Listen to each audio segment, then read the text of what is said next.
बुद्धं शरणं गच्छामि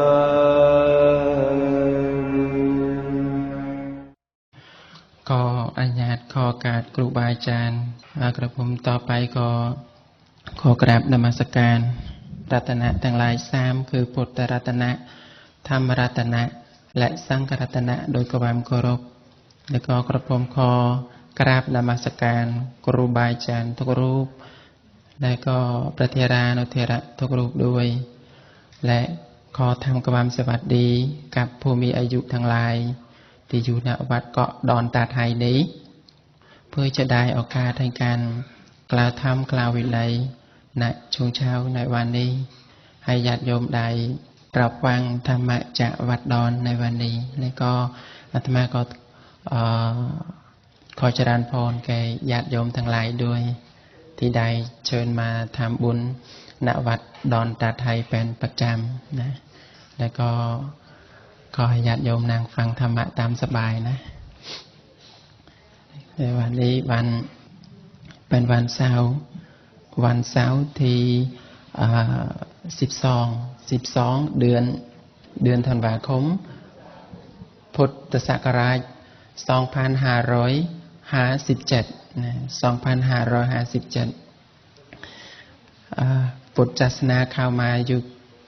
ประเทศไทยนานแล้วนะญาติโยมแล้วก็ช่วงนี้ก็เป็น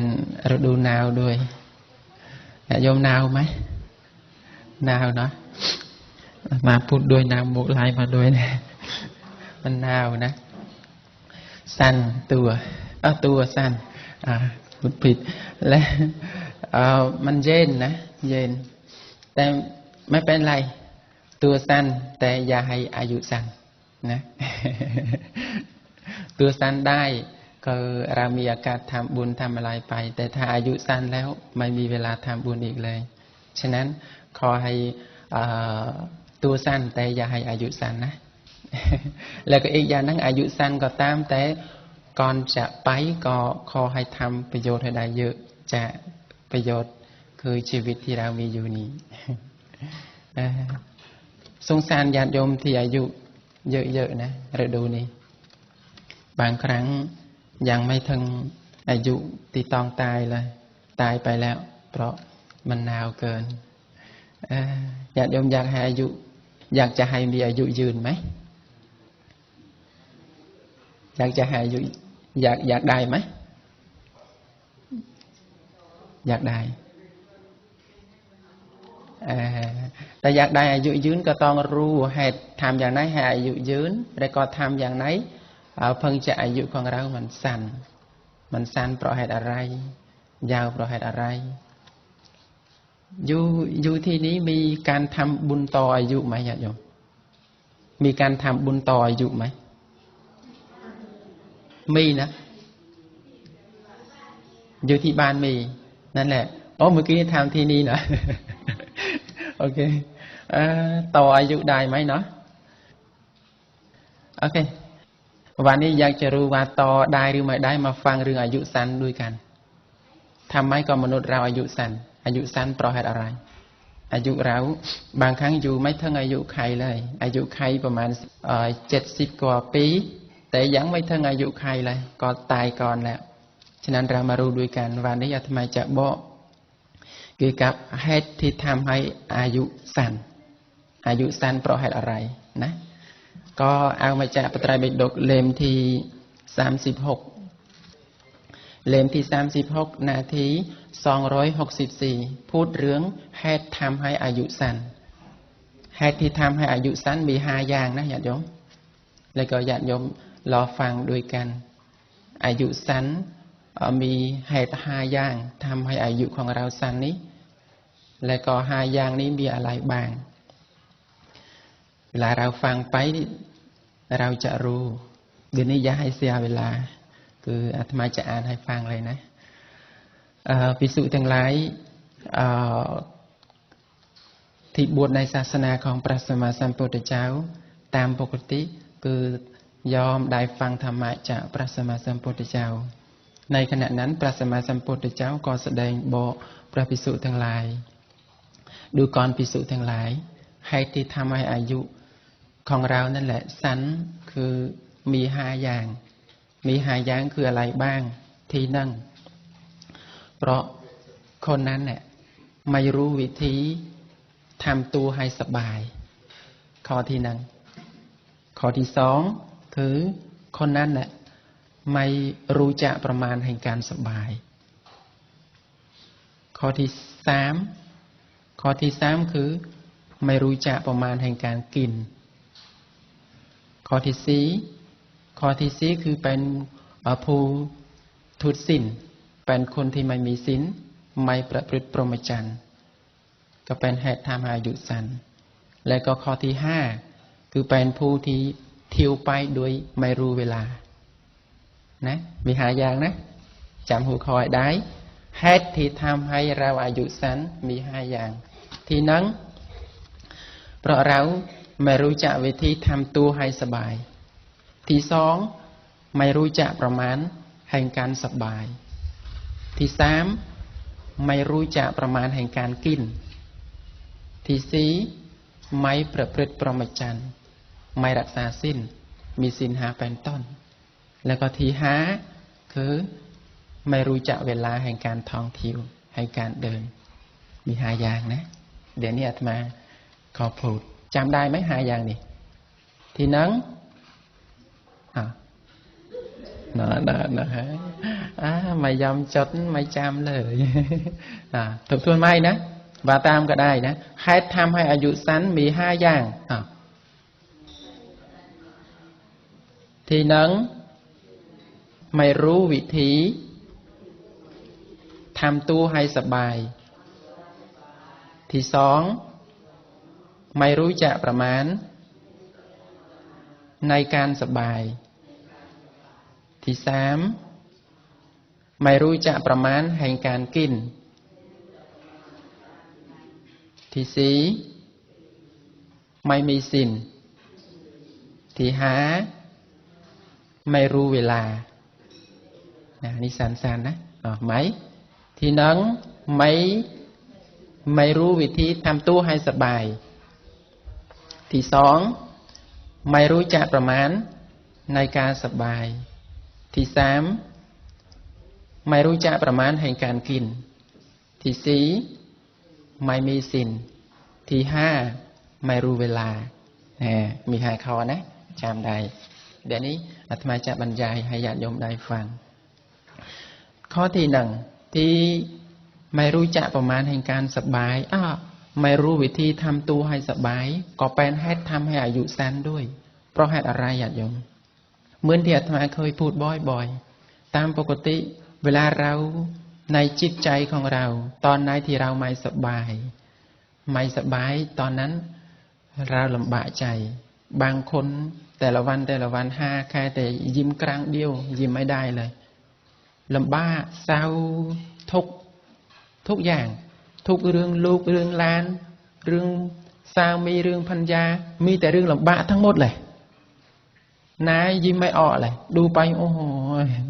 อายุประมาณเพิ่งจะ30เมื่ออายุ50แหละเพราะอะไรตัวเองนี้ไม่รู้วิธีทำตัวให้สบายเรื่องอะไรที่ลำบากเอามาคิดตลอดมีแต่เรื่องที่ลำบากทำให้เวลาเราลำบากจิตลำบากใจลำบากจิตลำบากใจตอนนั้นกินข้าวก็ไม่ได้นอนก็ไม่หลับคนที่คิดมากคนที่ลำบากใจมากนอนหลับดีไหมโยมหลับไม่ดีนะเวลาหลับไม่ดีตอนนั้นร่างกายของเรามันจะแข็งแรงหรือก็เป็นอย่างไรบ้างนะเวลาเรานอนไม่หลับใครแต่2-3 วันเราก็รู้แล้วตาเนี่ยโอ้เขาลึกๆเลยนะนั่นแหละคือเราไม่รู้จักวิธีทำตัวให้สบายอันนั้นก็เป็นให้เป็นปัจจัยเวลาเราทำตัวไม่สบายกินไม่ได้นอนไม่หลับเป็นล้มเป็นโรคเกิดขึ้นจะมีโรคเกิดขึ้นโรคบางอย่างเกิดเพราะตุโรคบางอย่างเกิดเพราะอาหารแต่โรคบางอย่างเกิดเพราะใจนั่นแหละลำบากจิตลำบากใจก็มีโรคเกิดขึ้นอันนั้นก็ทำให้เป็นให้ไทยอายุสั้นด้วยนะข้อที่1นะเพราะเราไม่รู้จักวิธีทำตัวให้สบาย ทำตัวให้สบายนี่ไม่ใช่ไปในที่ผิดทางนะคือรู้จักวิธีทำตัวให้สบายนั่นคือสบายให้เรายอมรับสภาวะธรรมในโลกนี้ให้เรารู้ว่าเรื่องลูกเรื่องหลานที่ลำบากแบบนี้ให้เรารู้ว่าตามปกติชีวิตคือแบบนี้แล้วก็เรื่องบางอย่างเราคิดได้ก็คิดไปแต่เรื่องบางอย่างคิดไม่ได้ไม่ต้องไปคิดปวดหัวทำอะไรเช่นเราเวลาลูกของเราตายเราคิดโอ้ยร้องไห้จนตายก็ไม่กลับหรอกอันนี้แต่เราให้ต้องรู้ว่าเป็นเรื่องของกรรมแต่ละคนอันนี้ข้อที่หนึ่งคือต้องทำตัวให้สบายเช่นเวลาโยมได้ฟังธรรมะได้อ่านธรรมะได้ปฏิบัติธรรมะจิตใจมีความสุขสบายใจนะเวลาเรามาเข้าวิเวกเข้ากรรมฐานจิตใจสงบสบายใจยิ้มมีการสบายใจกับการเรียนคำสอนของพระพุทธเจ้านี่คือการทำตัวให้สบายที่สองที่นั้นถ้าเราทำตัวให้สบายแล้วแต่ที่สองเนี่ยไม่รู้จักประมาณแห่งการสบายอันนั้นก็อายุสั้นเหมือนกันก็ตายเร็วเหมือนกันบางครั้งคิดว่าโอ้ทำตัวไม่สบายไม่รู้วิธีทำตัวให้สบายอายุสั้นเดี๋ยวนี้เราจะสบายแต่สบายเกินประมาณก็สั้นเหมือนกันอายุก็สั้นเหมือนกันอย่างไรสบายเกินประมาณบางครั้งสบายจนทั้งลืมกินข้าวก็มีสมัย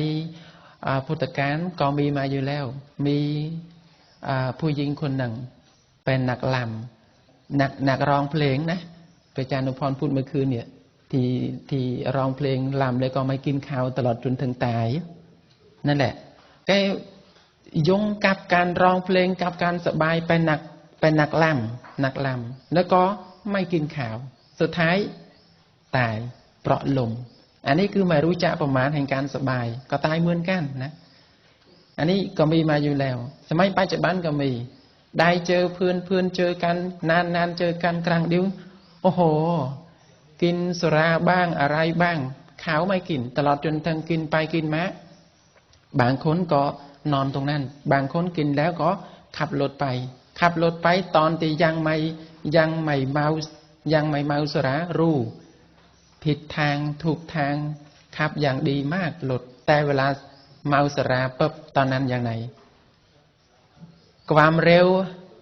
มี100 กิโลเมตร1 ชั่วโมงถ้ามีแค่นี้นะคิดว่ามันจะช้าอีกนะต้องเล่นตอนความเร็วมีทางไหนคือหมดทั้งหมดเลยสุดท้ายงูผู้เงียบเปิดตาแล้วอยู่ที่โรงพยาบาลอันนี้อยู่ที่โรงพยาบาลก็พอดีนะบางครั้งเลยมาตีปัจฉาอยู่ที่วัดมารบกวนพระเนนอีกทำให้พระเนนสอบตกอีกเพราะอะไรถ้ามีคนที่สบายไม่รู้จักวิธีไม่รู้ประมาณแห่งการสบายแบบนี้นะไม่ใช่ตายแล้วสะดุดคนเดียวพระเนนก็สอบตกด้วยเพราะอะไรเวลาตายไปเอามาเผาตีปัจฉาต้องนิมนต์พระไปบางสกุลให้พระยงแต่การบางสกุลให้ไม่ได้ดูหนังสือไปสอบสุดท้ายไปสอบตกเหมือนกันนะอันนี้เพราะอะไรเพราะเรานั่นแหละไม่รู้จักประมาณแห่งการสบายไม่รู้จักประมาณแห่งการสบายคือคิดว่ามันสบายทุกทางบางครั้งเดินเที่ยวเดินอะไรต่างๆโอ้ยทางเยอะทางใหญ่การไม่รู้ประมาณแห่งการสบายก็ตายเหมือนกันสำหรับเราที่มีเงินทองเยอะก็เหมือนกันสบายการใจสบายการอะไรทุกอย่างกินไปก็บางครั้งก็ไม่รู้จักประมาณแห่งการกินก็ตายเพราะการกินก็มีนะตายเพราะการกินก็มีอันนี้คือรู้จักประมาณแห่งการสบายเพราะว่าการที่ไม่รู้จักประมาณอาจจะที่อาตมาพูดมาเมื่อกี้นี้เกี่ยวกับการขับรถการอะไรไปชนกันแต่บางคนนี่ไม่ได้ขับไปไหนแต่ไม่รู้จักประมาณนั่นแหละบางครั้งเดินเที่ยวตลอดจนทั้งไม่หลับไม่นอนเลยนานไปก็เป็นโรคเกิดขึ้นมาบางครั้ง เดินคิวสบายกับพื้นได้ประมาณ2-3 เดือนเวลาไปตรวจโรคโรคเอดส์ไปแล้วอันนี้เพราะอะไรไม่รู้จักประมาณแห่งการสบายเพราะไม่รู้จักประมาณอันนี้ที่สองสุดท้ายก็เป็นอายุสั้นเหมือนกันผู้ที่เกิดเอดส์อยู่ได้กี่ปีอยู่ นะอยู่ได้กี่ปีนี้ไม่รู้จักประมาณแห่งการสบายก็เป็นเหตุทำให้อายุสั้นที่สามคืออะไรไม่รู้จักประมาณในการกินเรารู้ว่าอาหารสามารถทำให้เรามีสุขภาพมีชีวิตอยู่ได้แต่ถ้าเราไม่รู้จักประมาณแห่งการกินอาหารนั่นแหละก็ฆ่าเราด้วยนะก็ฆ่าเราเหมือนกันเช่นเดี๋ยวนี้เรามีโรคอะไรประจำตัวอาหารนั่นแหละมันเป็นปฏิปักษ์กับโรคของเราไหมบางครั้งเรากินตามใจอยากจะกินแต่ไม่รู้ว่าร่างกายของเรานี้รับอาหารประเภทนั้นได้หรือเปล่ากินเสร็จแล้วก็ลำบากตัวเองกินเสร็จแล้วก็ปัญหาอาหารบางอย่างเรากินไปทำให้สุขภาพของเราแข็งแรงแต่อาหารบางอย่างกินไปทำให้เราลำบากในธรรมบุตรกถาก็มีอยู่ตายเพราะกินมีอุบาสกคนนั้นเวลาบ้านตัวเองนี้ไม่มีอาหารกินก็เดินทางไปที่เมืองอื่นเดินทางไปอดอาหารหลายวันมาแล้วเดินไปก็ไปเจอบ้านของโยมผู้ชายคนนั้นที่เป็นผู้เลี้ยงวัวแล้วก็ให้แล้วก็สงสารก็เรียกเข้ามาก็ให้อาหารกินให้ข้าวนั่นแหละให้ไปกินเพราะตัวเองไม่ได้กินหลายวันแล้วเอากินตามความหิวของตัวเองนะกินเสร็จแล้วก็ตายพอดีเพราะอะไรไม่ได้กินมานานแล้วอันนี้คืออยากจะบอกว่าอาหารสามารถจะทำให้เรามีชีวิตอยู่แต่ถ้าเราไม่รู้จักประมาณแห่งการกินก็ตายเหมือนกันอยู่ย้อนกลับไปประมาณ30 ปีก่อนอยู่ประเทศกัมพูชาตอนนั้นญาติโยมก็นายจะรู้จักแล้วลงผลโทษนะลงผลโทษปกครองอยู่ประเทศกัมพูชา3 ปีแล้วก็เป็นประเทศที่กำลังมีสงคราม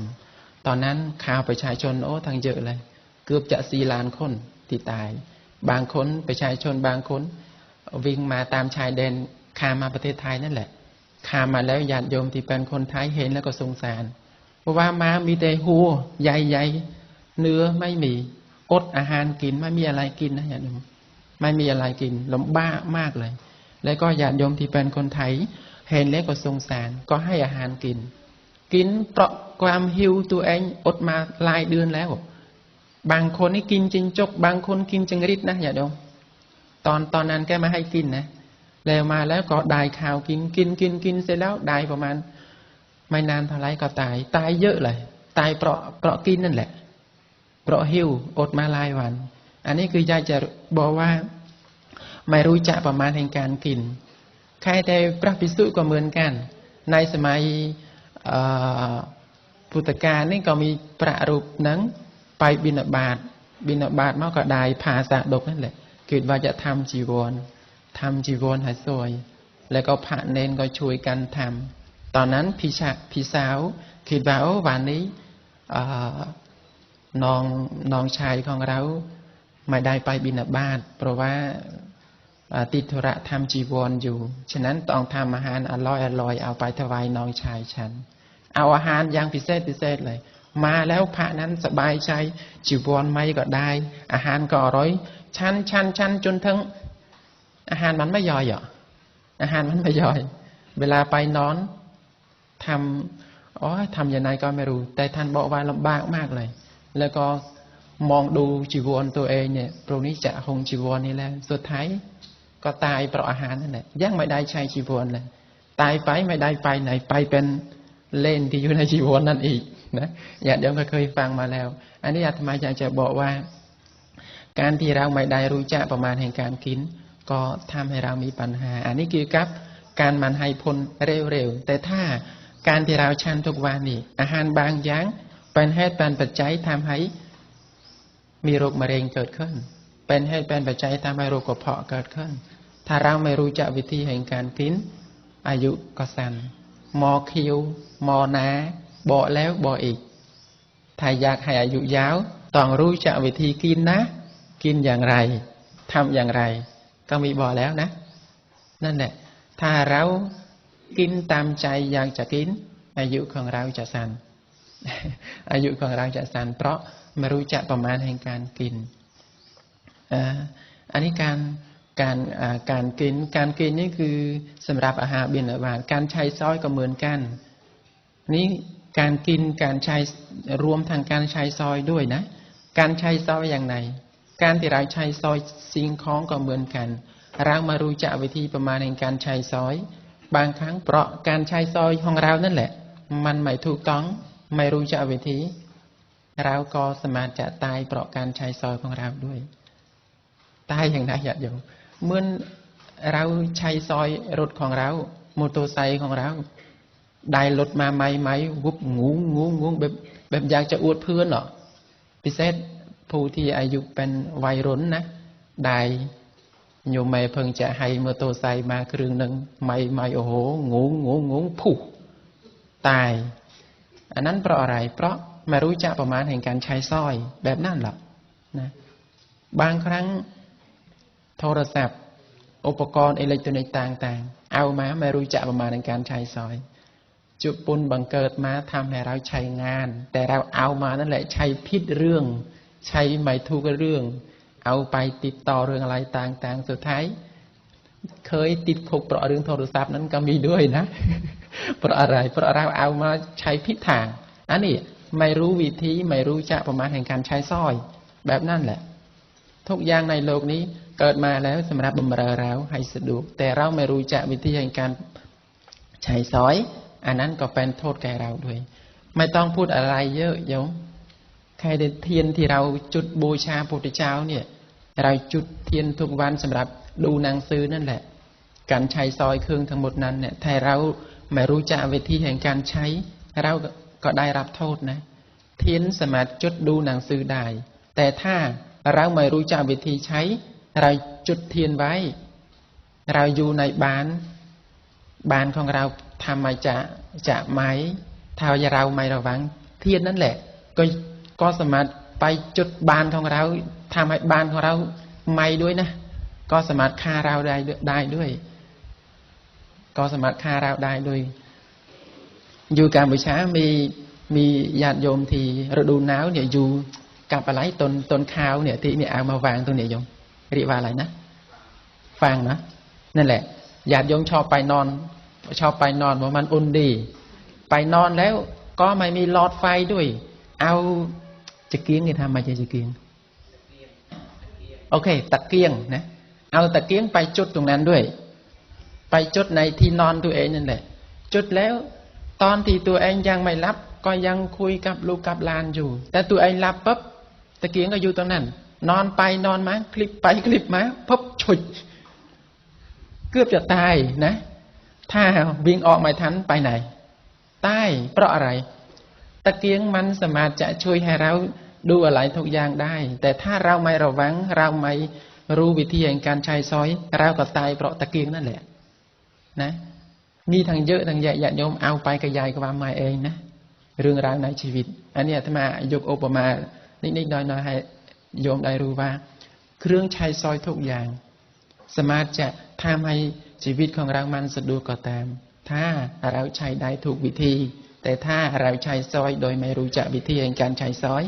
เราก็ต้องตายเพราะสิ่งนั้นเหมือนกันมีชีวิตเป็นอยู่เพราะเขาตายไปเพราะเขามีชีวิตเป็นอยู่เพราะอะไรเพราะสิ่งทุกอย่างเรามีรถมีอะไรเราสามารถขับรถไปทำงานทำอะไรได้ทุกอย่างสะดวกแต่เราก็สามารถตายเพราะรถของเราได้ด้วยนะถ้าเราไม่รู้วิธีประมาณไม่รู้จักประมาณแห่งการใช้ซอยนี่ที่สองคือให้รู้จักประมาณแห่งการกินแต่มาก็อยากจะให้มันกว้างเนื้อหานั้นก็ยกมาให้ญาติโยมได้รู้นะนี่ถ้าเราได้รู้จักประมาณคือสามารถจะความเป็นอยู่ของเราจะสะดวกนี่ที่สาม ที่สี่คือไม่มีสินน้อยจำได้นะที่สี่คือไม่มีสินความเป็นผู้ไม่มีสินนี้ท่านแสดงว่าก็เป็นเหตุทำให้อายุสั้นด้วยเพราะเหตุอะไรเราสังเกตดูปาณาติบาตถ้าเราทำไม่มีการงดเว้นจากการฆ่าสัตว์เราไม่มีเจตนาคิดว่าจะงดเว้นฆ่าสัตว์เห็นใกล้ๆเราก็ไม่มีเจตนาที่เป็นเมตตากับกันและกันทะเลาะกันวะแวงกันฆ่ากันฆ่าไปฆ่ามาไปไหนสุดท้ายก็มีแต่การตายทุกคนนั่นแหละญาติโยมก็เคยได้ยินมาแล้วประเทศอิรักนะที่ไปฆ่าคนอเมริกาทำเอาไปฆ่าปัดตัดคอตัดไหล่สุดท้ายเป็นอย่างไรบ้างเพราะอะไรเพราะการไม่มีการงดเว้นจากปาณาติบาตในกรุงฮิโรชิมาและกานาซากิลูกระเบิดทางซองลูกระเบิดนั่นแหละตายกี่ล้านคนนี่เพราะอะไรทั้งประเทศเลยนะเพราะการไม่มีการรักษาศีลนั่นแหละฆ่ากันไปฆ่ากันมาทำให้อายุสั้นอันนี้เรื่องที่ใหญ่ๆเลยในโลกที่เราเคยเจอมานะแล้วก็ทั้งเยอะทั้งแยะญาติโยมการที่อันนี้ข้อที่หนึ่งการปาณาติบาตที่เราไม่มีการรักษาศีลคือแบบนั้นสังคมที่ไม่มีการรักษาศีลสังคมที่ไม่มีกฎหมายความเป็นอยู่ไม่ใช่สะดวกญาติโยมทะเลาะกันเบาแวงกันคือมีแต่การฆ่ากันเหมือนตอนอยู่กัมพูชาสมัยหลังจากสงครามมาใหม่ๆนะหลังจากเอาตัวรอดจากสมัยลงพลโพธมาตอนนั้นรัฐบาลก็ยังไม่เรียบร้อยประเทศก็ยังไม่มีกฎหมายอาวุธปืนมีทุกบ้านเลยเวลาทะเลาะกันแต่ละครั้งยิงกันตายไม่มีใครจับไม่มีใครทำอะไรตายบางครั้งทะเลาะกันนิดเดียวนั่นแหละปืนมีทุกคนแหละทุกบ้านแหละเป็นญาติโยมนั่นแหละเป็นประชาชนเหมือนกันนั่นแหละแต่เคยเป็นทหารเหมือนกันแล้วก็เคยเป็นสงครามเหมือนกันด้วยไม่กลัวตายเอามายิงกันเล่นเหมือนเด็กๆเลยอาตมาวิ่ง ไปด้วยเพราะอะไรอันนี้คืออยากจะบอกว่าสังคมที่ไม่มีการรักษาศีลคือแบบนี้ตายไปไม่มีโคกใส่ใครมีอำนาจกว่าคนนั้นจะอยู่เป็นสุขเหมือนสังคมสัตว์เลยสังคมสัตว์อย่างไรสัตว์ในที่มีอำนาจสัตว์นั้นมันจะสบายสังคมไม่มีกฎหมายคือเหมือนกันสังคมที่ไม่มีศีลคือเหมือนกันลำบากญาติโยมแต่ญาติโยมดีแล้วอยู่ประเทศไทยไม่ค่อยมีการยุ่งกับสงครามอะไรนะมีอาการทำบุญให้เยอะๆนี่คือการปาณาติบาตอันนี้ก็อาทนาทานการขโมยก็เป็นให้อายุสั้นเหมือนกันขโมยบางครั้งญาติโยมเคยรู้แล้วนะบางคนนี่เปราะโทษแห่งการปาณาติบาตอาทนาทานนั่นแหละไปขโมยไปปนคนอื่นสุดท้ายอยู่ในคุกมีโทษบางยั้งตลอดจนถึงประหารเลยโทษประหารเลยอันนี้เกี่ยวกับอาทนาทานเกี่ยวกับการเมสุมิชฌาก็เหมือนกันเพราะเรื่องการเมสุมิชฌาก็ทำให้เราอายุสั้นเหมือนกันบางครั้งไปเอาเมียของเขาผัวของเขาทะเลาะเบาแวงกันฆ่ากันก็มีก็ตายมีทั้งเยอะทั้งแยะนะอันนี้เรื่องเพราะไม่มีศีลเพราะเรื่องมุสาอย่างไรบ้างมุสาไปหลอกคนอื่นไปโกหกทำให้คนอื่นโกรธทะเลาะเบาแวงกันตีกันก็เพราะเรื่องอะไรเพราะเรื่องคำพูดนั่นแหละทั้งเยอะทั้งแยะนะนี่เพราะเรื่องคำพูดนั้นสุราเพราะเรื่องสุราก็เหมือนกันยาเสพติดโอ้ถูกวันเห็นชัดเลยนะญาติโยมบางคนนี่ตายทั้งเป็นเลยเพราะอะไรยาเสพติดยาบ้าในก็เวลาเมาแต่ละครั้งทำอะไรบ้างผู้ที่ดื่มสุราชอบดื่มสุราได้ประมาณ 2-3 ปีหรือก็5 ปีข้างล่างมาไปตรวจโรคตับนี่เป็นมะเร็งทั้งหมดเลยเหลือประมาณ2 เดือนอีกตายแล้วนาของอาตมาตอนที่ลูกหลานให้เงินไปเยอะๆเงินเดือนโอ้สบายดื่มสุราอาตมาบอกก็ไม่ฟังโยมใบอาตมาบอกก็ไม่ฟังบอกว่า บึกโกรธด้วยนะแต่ข้างล่างม้าเวลาป่วยปับตอนนั้นไปตรวจไปดูตลอดจนทั้งตัวเองนี่ป่วยมานักแล้วเพิ่งจะเลิกเวลาเลิกมาก็เงินทั้งหมดที่ลูกขยันทำงานมาคือให้แต่การมาดูแลแม่นั่นแหละไม่อยากพอเลยทองนี่เหมือนคนที่มีทองนั่นนะใหญ่เลยแต่ไม่ใช่มีลูกนะเพราะตับโรคตับทุกวันนี้รอแต่วันตายเท่านั้นเพราะอะไรอายุยังไม่ถึง50เลยแต่ดูไป60เลยเพราะอะไรสุรานะทำให้อายุสั้นอันนี้โทษแห่งการไม่มีศีลห้าคือทำให้เรามีอายุสั้นการขับรถการอะไรต่างๆญาติโยมเห็นแล้วผู้ที่ไม่มีศีลทุกวันเนี่ยอายุสั้นก็โยมก็พอเข้าใจแล้วนะอันนี้คือยายจะบอกว่าเวลาเราที่ไม่มีศีลคือเป็นให้ทำให้เราอายุสั้นด้วยแล้วก็อันนี้ข้อที่4ในข้อที่5คือไม่รู้เวลาในการเดินเป็นต้นอันนั้นก็เป็นให้อายุสั้นด้วยเรารู้ว่าในที่นี้ในตำบลนี้มีอะไรเกิดขึ้นบางครั้งในสถานที่ที่มีความอันตรายเกิดขึ้นแต่เราไม่รู้เวลาแห่งการเดินเข้าไปก็มีปัญหาเช่นประเทศนั้นสถานที่นั้นกำลังมีการลบกันและกันกำลังมีการตีกันกำลังมีสงครามเกิดขึ้นแต่เราไม่รู้เราเข้าไปโดยไม่รู้เรื่องเราก็ตายโดยกันเหมือนกันนะเราก็ตายไปเหมือนกันมีประเทศหลายรูปสมัยลงพลโพธินั่นแหละตอนนั้นมีประเทศมาจากกัมพูชามาประเทศไทยมาช่วยแปลหนังสือแปลอะไรนั่นแหละแล้วก็เสร็จแล้วตอนนั้นประเทศกัมพูชากำลังมีสงครามแล้วก็ประเทศที่อยู่ประเทศไทยบอกว่าไม่ต้องไปแล้วเพราะว่าเดี๋ยวนี้อยู่ประเทศของคนกำลังมีปัญหาท่านบอกว่าในนามผมเป็นผู้นำศาสนาถ้าประเทศของผมมีปัญหาผมต้องไปดูบริษัทของผมถ้าผมเป็นอย่างไรก็เป็นไปท่านก็ข้ามไปประมาณ 2-3 รูปข้ามไปได้ประมาณไม่กี่วันเท่านั้นตายทั้งหมดเลยรู้ว่าประเทศกำลังมีปัญหาถ้าเราไปตอนนั้นตายก็ตายจริงๆนั่นแหละไม่ใช่ตายปลอมตายจริงๆเลย เพราะอะไรสถานที่นั้นกำลังมีเหตุการณ์ทั้งหมดนั้นเกิดขึ้นตอนนั้นเราอย่าเพิ่งคิดว่าโอ้ผมมีศีลนะอาตมาบวชมา20 ปีมาแล้วนะไปไตรปิฎกอ่านมาจบลายกลางมาแล้วนะกรรมฐานปฏิบัติมา12 ปีแล้วนะลูกปืนมันไม่รู้จักครับนะลูกปืนมันไม่รู้จักว่าคนรักษาศีลไม่รักษาศีลมันไม่รู้จักเพราะอะไรเพราะลูกปืนไม่ได้เรียนธรรมะลูกปืนขอโทษ ลูกปืนไม่ได้เรียนธรรมะฉะนั้นลูกปืนไม่รู้จักผู้รักษาศีลหรือไม่รักษาศีล I don't care I will kill คือผมไม่ห่วงผมต้องฆ่าอย่างเดียวนะอันนี้เพราะอะไรสถานที่ที่กำลังมีเหตุการณ์ทั้งหมดนั้นฉะนั้นให้เราได้รู้เวลาแห่งการเดินทางด้วยรู้เวลาในสถานที่นั้นกำลังมีอะไรเกิดขึ้นในสถานที่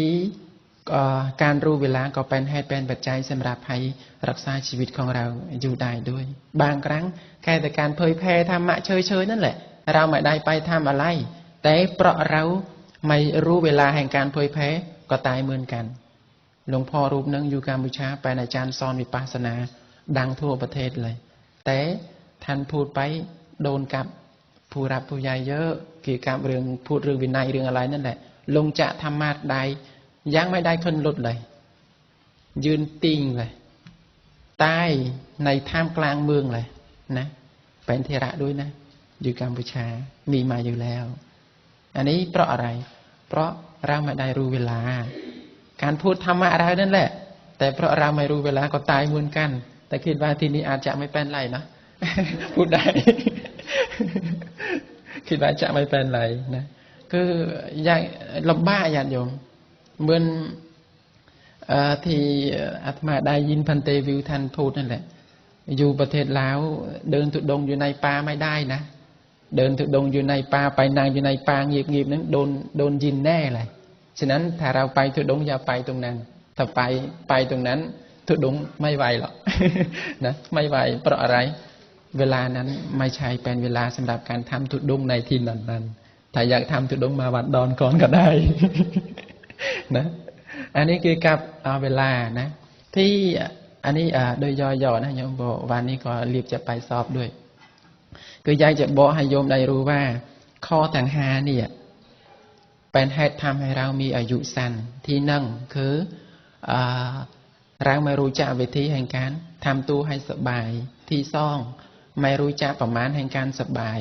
ที่สามไม่รู้จักประมาณแห่งการกินแห่งการใช้สอยที่สี่คือไม่มีศีลที่ห้าไม่รู้การเวลาแห่งการเดินทางแห่งการกระทำนั้นก็อายุสั้นเหมือนกันทั้งห้านี้เป็นเหตุอยู่ในปัจจุบันโยมเป็นเหตุอยู่ในปัจจุบันเหตุจะอดีตก็มีด้วยเพราะว่าในศาสนาของพระสัมมาสัมพุทธเจ้านี้แสดงกรรมมีทั้งกรรมที่เป็นอดีตและกรรมปัจจุบันที่อาตมาพูดมาทั้ง5ข้อนี้เป็นกรรมที่เราทำในเวลาปัจจุบันแต่กรรมจะอดีตมาที่ทำให้เราอายุสั้นเพราะโทษของการไม่รักษาศีลโทษแห่งการฆ่าคนแห่งการฆ่าสัตว์ทำให้เราเกิดมาแล้วเป็นผู้ที่มีอายุสั้นเพราะว่าโทษแห่งการไม่รักษาศีลโทษแห่งการฆ่าสัตว์เวลาเราตายไปตกนรกเลือกรรมที่มันเลือมาบังเกิดเป็นมนุษย์เกิดเป็นมนุษย์แล้วเป็นคนที่มีอายุสั้นหรือถ้าไม่ใช่เป็นคนอายุสั้นแต่เป็นคนที่มีโรคเป็นอาชีพนะเป็นคนมีการป่วยเป็นอาชีพ นี่เป็นโทษของปาณาติบาตญาติโยมใดที่ชอบป่วยนะบางครั้งป่วยตาป่วยปวดหลังปวดเอวปวดทั้งเยอะทั้งแยะอันนี้ต้องรู้ว่าเป็นโทษของปาณาติบาตนะนี่เพราะกรรมตั้งแต่อดีตชาติที่เราเคยทำมาฉะนั้นในวันนี้อาตมาได้ยกข้อทั้ง5นี่ให้ญาติโยมได้ฟังให้โยมได้รู้ว่าถ้าเราอยากจะให้เรามีอายุอยู่ใดนั้นต้องทำให้ตรงข้ามมาดีนะทำให้ตรงข้ามมาดีอีกอย่างนั้นเรื่องเวลาก็สำคัญด้วยไม่ใช่ว่าเรียนธรรมะฟังธรรมะจะวัดดอนแล้วไปพูดไปว่าตลอดโอ้โหระวังหน่อยบางครั้งระวังเนี่ยปากแตกเปราะพูดธรรมะนั่นแหละพระพุทธเจ้าเคยมีมาแล้วนะโอ้ทรงผมคำฟังไปผมจะให้ทราบพูดดีมากเลยสุดท้ายต่อยปากเลยนะปากแตกเลยเพราะอะไรเกี่ยวกับเวลานั่นแหละเกี่ยวกับบุคคลนั่นแหละฉะนั้นวันนี้คิดว่าแค่นี้ก็พอแล้วนะเยอะหรอกนะทบทวนไหมช่วยนับหาธรรมาฟังให้ทำให้อายุสั้นมี5อย่างมีอะไรบ้างทีนึงดังน้อยทีนึงทำตัวไม่สบายที่สอง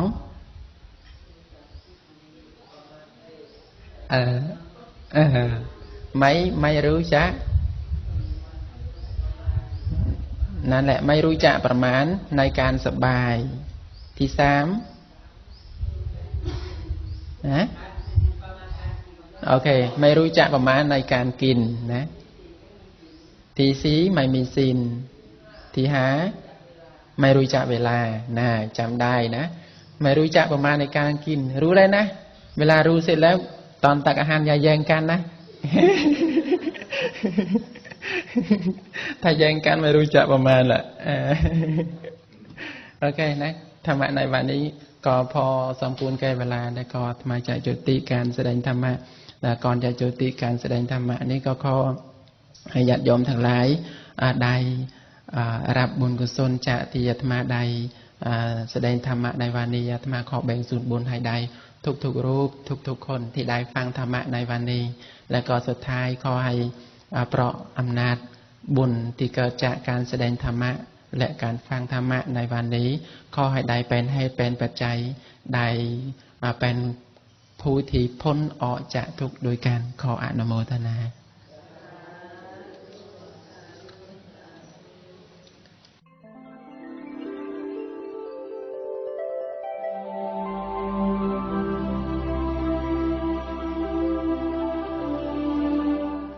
ดอนตาไทย